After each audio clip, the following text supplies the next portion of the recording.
श्री अंगारेश्वर महादेव पूर्व वाले आदिकल्प में भगवान शिव के शरीर से रुद्र अंगार सदृश्य लोहित छवि वाले वक्रांग पुरुष ने जन्म लिया था। यह एक भयावह महाकाय पुत्र जब जन्मा था तो धरती कांपने लगी थी। इंद्र सहित सभी देवता त्रस्त हो गए थे, समुद्र शुद्ध हो गए थे, पर्वत तक हिलने लगे थे, देवता असुर आदि समस्त जगत ही पीड़ित हो गया था। समस्त ऋषिगण इंद्र और अन्य देवता बृहस्पति को लेकर ब्रह्मलोक गए और ब्रह्मलोक जाकर उन्होंने ब्रह्मा जी को प्रणाम करके पितामह ब्रह्मा से विस्तार से पूरा वृतांत बताया। यह सुनकर ब्रह्मा जी ने कुछ क्षण विचार किया तथा वह सबको लेकर भगवान शिव के पास गए। भगवान शिव ने उन सभी के आगमन का कारण पूछा तो सभी देवताओं ने कहा कि हे महादेव जगतपति, आपके अंग से उत्पन्न भूमि पुत्र समस्त जगत को पीड़ित करके मानो उसका भक्षण कर रहा है। उन सबके वचन सुनकर भगवान शंभु ने लोगों की मंगल कामना के लिए भूमि पुत्र को वहां बुलाया।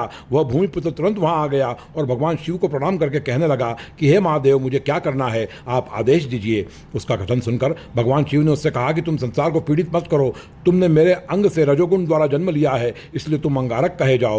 मैं समस्त लोगों के मंगलार्थ तुमको मंगलमय करता हूं। अब तुम वक्र भावापन्न हो अतः विद्वान लोग तुमको वक्र कहेंगे। भगवान शिव का कथन सुनकर मंगल ने शिव जी से कहा कि हे महादेव, आहार के अभाव में मेरी तृप्ति कैसे होगी, अतः आप मेरे लिए उत्तम स्थान, आधिपत्य, शक्ति तथा आहार निश्चित करिए। उसका वाक्य सुनकर भगवान शिव ने उसे पुत्रवत स्नेह करके उसे अपने गोद में बिठाया और कहा कि मैं तुम्हें परम स्थान दे रहा हूं जो कि प्रलय में भी नष्ट नहीं होता। हे पुत्र, मैं तुमको महाकाल वन में उत्तम स्थान दे रहा हूं। यह उत्तम स्थान गंगेश्वर लिंग के पूर्व की ओर है। यहाँ खगर्ता नदी तथा क्षिप्रा नदी का पुण्यमय संगम होता है। जब मैंने जटाजूट में गंगा को धारण किया था तब गंगा प्रमाद के कारण चंद्रमंडल से भूमि तल पर महाकाल वन में ही गिरी थी। इस समय यहाँ गंगा का नाम खगर्ता प्रसिद्ध है। इन सब कारण से मैं यहाँ लिंग मूर्ति रूपेण अवतीर्ण हो गया हूँ। यहाँ सभी देवता मेरी पूजा करते हैं। यह स्थान पवित्रम तथा देव दुर्लभ है। तुम शीघ्र वहाँ जाओ। भगवान शिव का आदेश सुनकर अंगारक तुरंत महाकाल वन पहुंच जाते हैं। यहाँ शिप्रा तट पर खगर्ता का संगम है। वहाँ उन्होंने इस दिव्य लिंग की उपासना शुरू करी। तब उनके पूजन से प्रसन्न होकर भगवान शिव ने लिंग में से प्रकट होकर उन्हें दर्शन दिए और उसका आलिंगन किया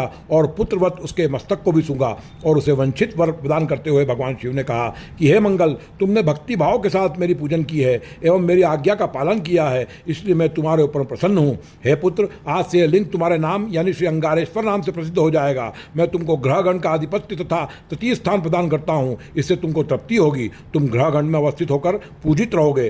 तुम्हारे इष्ट देवता होंगे श्री गणेश जी। मैं तुमको चतुर्थी तिथि प्रदान करता हूँ। तुम्हारे मंगल के लिए मैं तुमको एक वार भी देता हूं, उसका नाम होगा मंगलवार। जो व्यक्ति इस तीर्थ संगम में स्थित श्री अंगारेश्वर महादेव का दर्शन करते हैं उनके सारे दुख दूर होते हैं। जो मंगलवार को यहाँ पूजा करते हैं उनका मंगल होता है। जो मंगलवार युक्त चतुर्थी अर्थात संकष्टी चतुर्थी को यहाँ पर दर्शन पूजन करते हैं उनका मंगल दोष समाप्त होता है एवं उन्हें वाराणसी, कुरुक्षेत्र, गया तथा पुष्कर में जो पुण्य प्राप्त होता है वह यहाँ दर्शन करने से प्राप्त होता है। वर्तमान में यह लिंग उज्जैन के श्री मंगलनाथ मंदिर के पीछे कमेड़ गांव में स्थित है।